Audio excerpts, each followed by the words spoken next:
Hello, folks. It's good to see you again. I have been traveling for quite some time. I was gone for 11 days. Of course, you guys got to see me on the last week's show for a little while. In an unrelated thing, we had a fantastic 11 days here at the office. So, Wendy is traveling as well, and it's also been very peaceful. So, this week's show is going to be about the changing migration patterns and how you guys can take advantage of it. So, we're going to get to that right after this.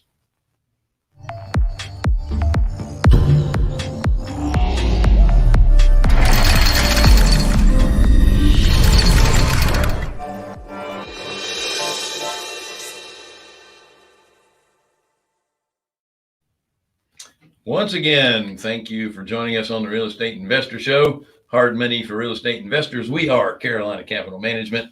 We are lenders in the Southeast for real estate investors. If you are interested in borrowing any money, go to carolinahardmoney.com and click on the Apply Now tab. If you are a passive investor looking for passive returns, click on the Accredited Investor tab.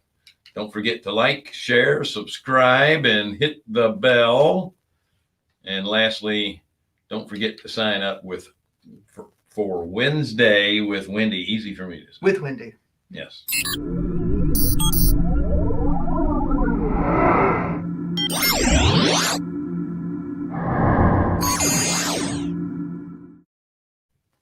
Now, Wendy on Wednesdays, that's so easy to say, gives up 30 minutes of her time per person to talk about anything real estate related. Again, she'll talk about anything, but your value is in the real estate related piece. Mm-hmm. The link to get on her calendar is in the chat. And by the way, we have a chat on either the right side or underneath your screen, depending on the platform you're viewing us from. She's booked out to September, so get on the list now. How's it going? It's going good. It's a busy time. Yeah, it is. Busy time. If you're in the real estate business right now, things are booming. And oh yeah, thank you for putting that up, Sharub. If you have any questions or comments, put them over there in the chat side. It's not there just for links, but it's very helpful to have links as well. All right, so I know you guys have all been wondering about where am I going to find my deals? We have inventory issues. Mm-hmm. Most of your major MSAs have got issues with Supply. prices going up, Mm-hmm. supply issues. But we always talk about this, that real estate is local. And so not every area is going to have the same thing going on. Yeah. I know I was talking to Jonathan about this yesterday. There's an area in Florida that Wendy and I just got a short-term rental in. And I was just kind of perusing Zillow. And I told Jonathan yesterday that there is a double wide, and it's not even new. It was probably built in the early 80s. Oh, yeah. Yeah. Or So built or manufactured. installed Yeah. in the early 80s on a saltwater canal in Southwest Florida. They had it listed for $585,000, a double wide mobile home on a canal, which you probably could have gotten 2 years ago for maybe $199. It was probably what it would have gone for then. I mean, so it's wow. amazing when you get into certain areas and you have lack of inventory, what it does to prices. Mm-hmm. So I'm gonna share our screen here a little real quick because I got a couple of things I want to show you. What we did, we're gonna kind of feature Rock Hill in just a moment. We're going to talk about the migration patterns and where your bedroom communities are coming into play. So bear with me just a little bit. I am technologically challenged. All right, so here was a map that was done by the Tax Foundation last year. This is the 2020. Oops, did I just lose it? Let me start again.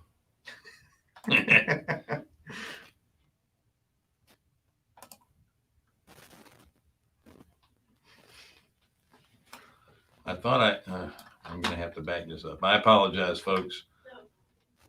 I went away. There it is. All right. Can you guys see this okay? Yes, you can. Thank you for the feedback. I don't think it's sharing, Bill. All right.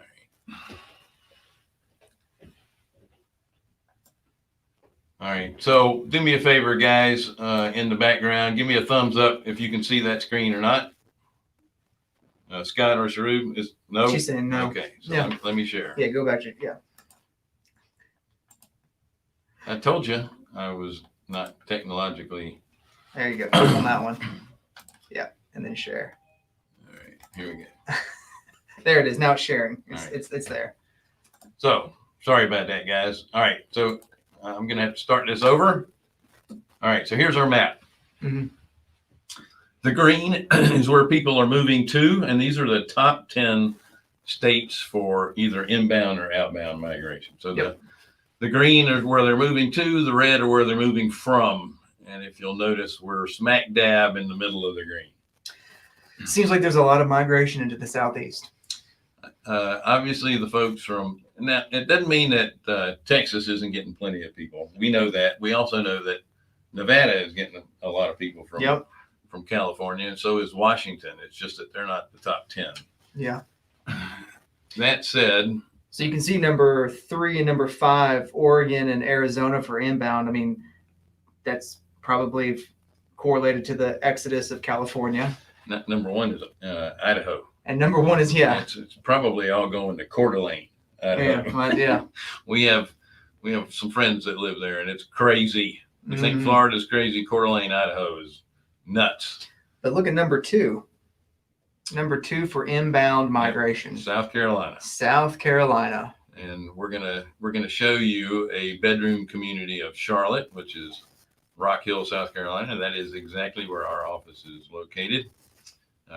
It's interesting, and don't hate me if you're from North or South Dakota. If you're a Dakotian, I can only assume that North Dakota, somebody told them to move south for better weather, so they just moved one state. I wonder if that, obviously there's there's incentives for moving to South Dakota, but I do see a lot of conservatives moving there just for the political aspect of it as well. Well, both the Dakotas are in the energy sector as far as their jobs. And, either one of them is going to be cold in the winter, so I don't. But I'd rather be in the south of the Dakotas than the north if it's going to be cold. Yeah. So what we're going to show you here is a little walkabout. If you don't understand what a bedroom community is, it's going to be the communities that surround your MSAs, major MSAs. So Charlotte is like the 15th largest city in the United States. Yep. And prices are getting higher and higher there because as populations move in, where are you going to go? So you're going to start going out to the surrounding areas. Yep. The bedroom communities, first and foremost, that they're going to go to are the ones that have easy interstate access. So anything off of 77 MSA. Or 85 if we're talking about Charlotte. Yeah. Mm-hmm. Yeah. If you have easy, quick commuting access to the major population center, a lot of people are going to move to the bedroom communities for a couple of reasons. One, we had a tendency in the last 10 years, people were moving into the urban areas. They like the walkability. They like being able to walk to the corner coffee shop or the bar or restaurant that they want to go to. And that's what they loved about the urban living. A lot of people are now moving to the suburbs. Number one, because of crime. Number one, number two, your schools are typically better. Yep. So they're moving to the suburbs, but they still like that kind of an urban feel as well, the walkability. I'll tell you what, everyone always calls me right when we're on this. Well, that's because they're seeing my contractor always calls me when I'm on this show. That's the way it goes. So I did a walkabout town. This is one of our borrowers who started this project. He's building Charleston style homes. He bought a tract of land that covers almost a city block. And if you're not familiar with Charleston style homes, that we call them tall skinnies, they're usually 2 or 3 levels, and they are very long. This is a style of home that is predominant in the historic area of downtown Charleston, South Carolina. Yep. The difference here, these are new, and as you can see, they're square. The ones in Charleston, if they're leaning to one side, they call that character. but they were built 100 years ago, and the soil there tends to drift around a little bit. So as you can see, there's enough room for one more set of foundation on this side of the lot. This foundation just went up, as you can tell. And in this case, we're not financing this particular spot because it's already sold. The borrower went ahead and got their own financing for the construction. We financed the one that's you're seeing right beside of that, this white home. I love the little front porches. I'm trying to give you a little indication of what the streets look like. And it's, by the way, I have to mention, my little iPhone takes one heck of a video, does it not? Yeah, that was your iPhone? That's really good. Yeah, I did this really whole thing with my iPhone. It's amazing the technology in your phone. And these houses are between 1,800 and 2,400 square feet. Right. Is the size of these houses, typically 3 2s or 4 3s. And now the ones that are existing that are already built, I believe, what was our loan amounts on those generally around? The first one that we built, the construction amount was $206,000, and it ended up selling for $339,000. The next one that we financed, prices went up. The construction budget went up to about $220,000, and anticipated to be around that same 330 to 350 mark for the ARV. As you can tell by the size of that house, that's very affordable. By the way, the one that's under construction right now that we're financing is taking a little bit longer because they only have the one guy to do the job. Whoa. So if you're a little motion sickness challenged, I didn't think you wanted me to spend 20 minutes because that's how long it took me to walk through town. So I sped up the video a little bit. So this is Fountain Park. As you can tell, it didn't take long to walk to really the downtown area. About 3 seconds.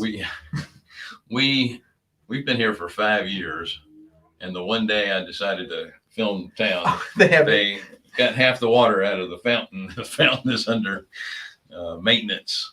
But this is a quaint little town. They're getting ready to build an outdoor entertainment facility on the left side of this park. It's going to have a nice bandstand. Isn't there a hotel going in somewhere? There's a hotel going right across there in that blank spot. And as we go up here, you'll see where they've already torn down a little bit of a building, and they had a shared wall. I guess they'll paint that wall eventually. But this gives you an idea of, like I said, the quaintness of a little small town. It still has a nice core urban area that the businesses there are still thriving, even coming out of COVID.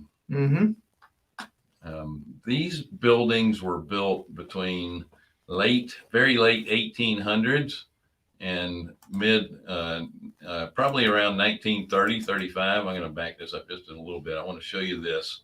This at the end of the street is brand new housing, and it does comply or look a lot like the rest of the downtown area. So they did a nice job. This is only a couple of years old. I think just 2 years old. Yeah, like luxury apartments right there in downtown. This parking lot across the street from the building offers express bus trips into downtown Charlotte. You just park there and get on the bus, go to downtown Charlotte. You see the construction. So we're going to move in a little bit slower. I want you to see the factory across the street. That used to be a textile mill. They redeveloped it into office and retail as well as residential. Behind that, and we'll just let it go. There's also an entertainment facility, indoor sports arena right behind that factory. Here is a brand new development that's going up. It's got 177 units of luxury apartments. The building to the right, you can see going up, that's retail and restaurants, dining, office as well. As you can see, the city itself and the state, look at those sidewalks. They're improving all the walkability areas in these areas because now they're getting all this tax revenue and they're improving all this. Now it's been taking a little bit longer on our street, and this is our street, but they are improving the sidewalks here as well. And lastly, a shameless promotion of Carolina Capital Management. Yep. This is the building. We occupy the top floor. So 3-unit condo. So there's 3 businesses in here. It used to be it was the top floor. It was the first post office in Rock Hill, and then they built the bigger one in 1930, and they moved this one a block from where it was to where it is today. And the fun story is they moved it. They reached out to engineering firms to see how they could move it, and all the engineering firms said that you can't move it. And then some local guy said, well, I've got some mules and some rollers. I bet I can move it. And that's what he did. Yep. Wagon and a team of mules. Mm-hmm. They were bringing fresh mules in every week is what I understand. Nice. Yeah. So that building, not only was it the original post office, once they moved it to its new location, they turned it into the public library. Yep. Until 72, and then it became. Yeah. This. So it's a historical building. Mm-hmm. We love them because it has character, but at the same time, the insulation isn't that great. I love the burlap sacks on my wall, like whatever that is. Yeah, but that was interior design from the 80s. Oh, yeah, that wasn't. Yeah, so the reason we're bringing all of this up is that the demographics are changing. People are, number one, they're moving into the suburbs because it costs less. They're moving into the suburbs because the school districts are a little bit better. Taxes are more favorable typically because you're in the next county over. Yep. Mm-hmm. But you still have the component of being in that urban setting where downtown Rock Hill's got 3 different microbreweries in there. They've got nice little specialty restaurants. They're not chain restaurants. I know the first one I walked by was the Jimmy John's, but that's really the only chain type of restaurant that's even in the downtown area. All of them are locally owned. They all have their own little, American flair or Asian flair or Italian. It's just, again, it's not a chain. So you're going to get some nice specialty dining experiences in those areas. Now, Jonathan has properties in other parts of our MSA, our bedroom communities. Mm-hmm. You want to talk about Concord and Kannapolis? Sure, yes. And Salisbury? Yeah, it's the same thing. I mean, so Concord is I don't have a video to show, but it's a cute town. It's really growing. Same thing. So the whole takeaway from this is it's our belief that focusing in on those bedroom communities is where your wins are going to be for the next few years. Mm-hmm. So if we're talking about Charlotte specifically, I mean, Concord, Kannapolis, Salisbury, Gastonia, Rock Hill, and Monroe would be another one, Huntersville, but that's kind of already known and pretty and developed. You can get out a little bit further to Kings Mountain. Is really on the outskirts of being a bedroom community. Salisbury took a long time for it to start to move, but it was because of the interstate situation. It took them a while to finally improve the interstate to where it's taking you 30 minutes, 45 minutes to get into town. Yeah. And that's the main draw. You want to be far enough out where you are in that little community but you need to have access to get to the major MSA fairly quickly. I mean, you don't want it to be a whole day trip. No, typically what you find in bedroom communities, they're a 45-minute drive from the downtown area of the major metro. So if you look at Rock Hill, we're 25 minutes, something like that. Concord is going to be the same thing, 20, 25 minutes. Kannapolis, Gastonia is going to be, 25, 30 minutes. Monroe might be closer to that 30, 35 minute. Monroe doesn't have a interstate. It has a 4-lane state highway, but there's a lot of traffic lights and stuff. So it takes you a little bit longer to get out that way. I live out that way, and it's booming like crazy. Yeah. But yeah, no, it's bedroom communities are state. I mean, that's where we see the migration patterns going. We see more build outs. I mean, just in that little walk you did around Rock Hill, how, the new construction that was going on. And you can see that people are doubling down on rentals. Yes. On multifamily and single family rentals. Keep in mind too, you're not going to be competing with the big hedge fund folks that are coming in and buying up all the single family. They want to be in the major MSA. They want to have homes that are 15 years old or newer. And they are paying way too much for them because they can. What's interesting, in my neighborhood, my neighbor is in the process of, I guess they got the final number from Zillow. So Zillow's been trying to buy their home, and Zillow is paying them over $100,000 more to buy their home than what I paid for my home 3 years ago. And my home is almost 1,000 square feet bigger and double the lot size. Like, it's insane what's going on. Like, these iBuyers coming in and doing that. So, I mean, Zillow is, what do you think they're going to resell that and make a few $1,000s? Or do you think they're going to put a tenant in there?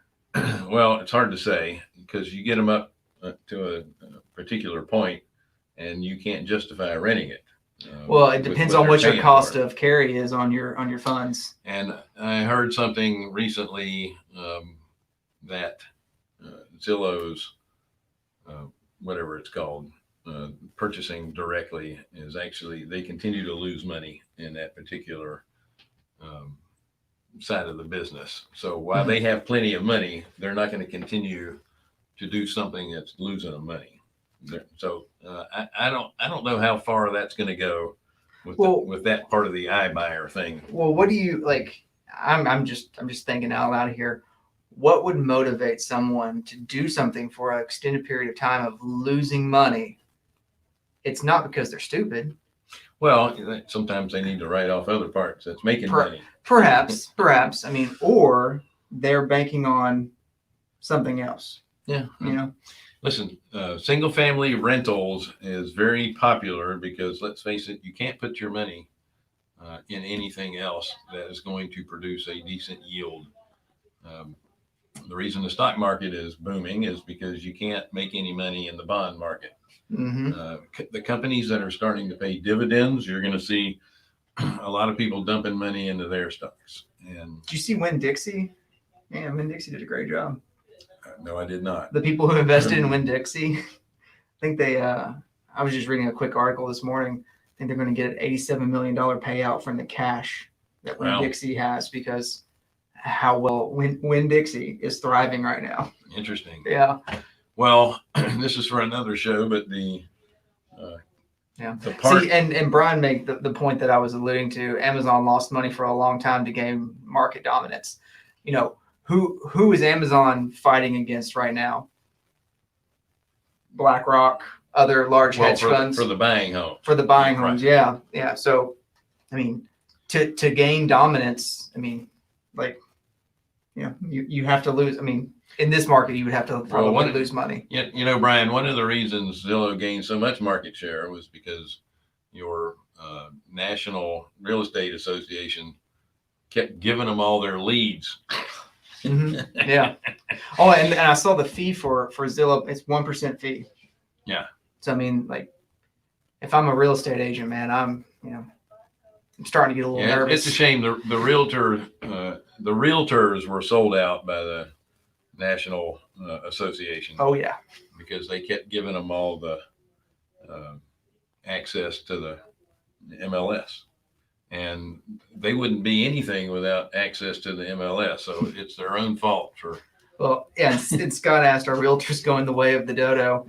I mean, I think there will always be a group of people who want that hands-on experience with somebody. Mm-hmm. I mean, I don't think they're going to go away completely, but I think the market share of people who are using real estate agents is greatly going to decrease, and it has greatly decreased. Listen, there's a lot of moving parts, and then there are some niche markets that you definitely are going to have a realtor to help you navigate. Well, luxury homes, you're always like, if someone's paying $1 million plus for a home, they want that experience of someone walking them through the property saying, "Hey, here are the great features." You know, they want that.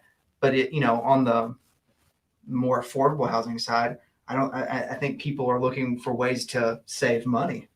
Yeah, absolutely. Well, listen, folks, bottom line here is if you follow the migration patterns and the different demographics, you're looking for areas to market in. It's going to be the bedroom communities around the MSAs, the major MSAs. Yep. That's where you're going to find your deals right now. Right now, the places where are going to be the least expensive are going to be the bedroom communities that don't have that interstate access, and it's going to take people a little bit longer to get to. Yep. But it's like anything else. You're going to work it until it gets too expensive, and then you're going to go out a little bit further. See, I have no problem telling people, like, I have rentals in Concord, Kannapolis, Gastonia, Rock Hill, and then I've also ventured into Columbia, South Carolina, and High Point, North Carolina. And High Point is a great rental market for a bedroom community for a different MSA. Wendy and I grew up in High Point. Yeah. It doesn't look a whole lot different than it did when we were growing up there. That's one of the reasons we like liked the consistency. It so much. Folks, thank you again for joining us on the Real Estate Investor Show. And it is called Hard Money for Real Estate Investors. We are Carolina Capital Management. We are lenders in the Southeast for real estate investors. If you are looking for a loan for your property, go to carolinahardmoney.com. If you're hit the apply now button. If you're a passive investor looking for passive returns, go to the accredited investor tab. Don't forget to like, share, subscribe, hit the bell, and don't forget to sign up for Wednesday with Wendy. You guys have a great week. We have a next show coming up at 1:00. There's a link to it. Hope to see you there. Bye. That